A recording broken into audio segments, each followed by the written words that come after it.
তেওঁ যোৱা পৰহি মৃত শৰীৰটোৰ লগতে আহিছে। মইতো গমো নাপাওঁ যে তেওঁ পুলিচৰ বিষয়া। এতিয়া সামাজিক মাধ্যমত দেখিছোঁ যে তেওঁ পুলিচৰ এগৰাকী বিষয়া আছিল। খবৰ ল'ব লাগিব যে অফিচিয়েল অনুমতি লৈ তেওঁ গৈছিল নে যোৱা নাছিল।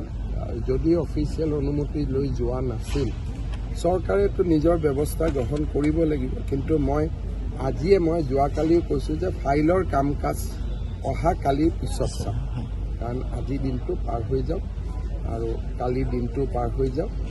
আৰু ইয়াত মই ভাবোঁ যে ইয়াত মেক্সিমাম 5,000 পৰা 7-8 হাজাৰ মানুহ আহিব পাৰিব। সেইকাৰণে ৰাজহুৱা কৰি জুবিনৰ শেষকৃত্য অনুষ্ঠানটো যদি গাঁৱে ভূঞে আমি টিভি LED লগাওঁ ভাল হ'ব।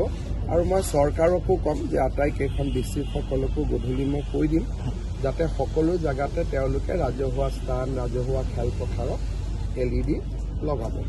কাইলৈ কিমান সময়ত ৰাতিপুৱা তাৰ পৰা অনাৰ ব্যৱস্থা? আমাৰ মনত ইচ্ছা আছে 7:30, কিন্তু প্ৰস্তুতি কৰোঁতে হয়তো আধা ঘণ্টা দেৰিও হ'ব। আৰু অকণমান 7:30ত ইয়াত আহিলে আমি 10টা বজাত পাই যাম।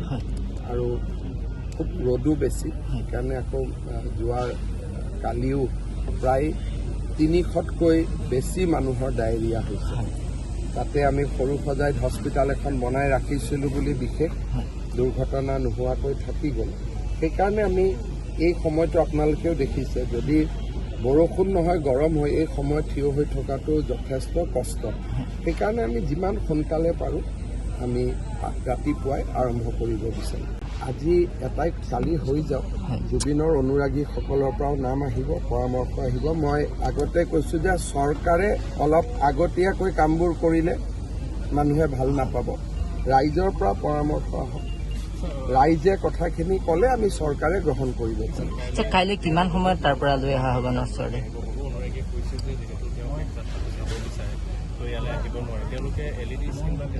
আমাৰ বেছিক অনুষ্ঠানটো হৈছে যে আমাৰ টেলিভিশ্যন।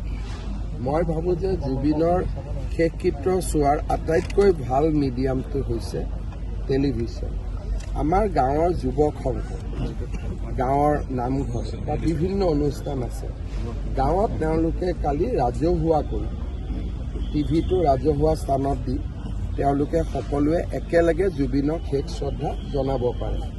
তাৰ উপৰিও আমাৰ চৰকাৰৰ যিমান LED স্ক্ৰীণ আছে তাতে আমি টেলিকাষ্ট কৰোঁ।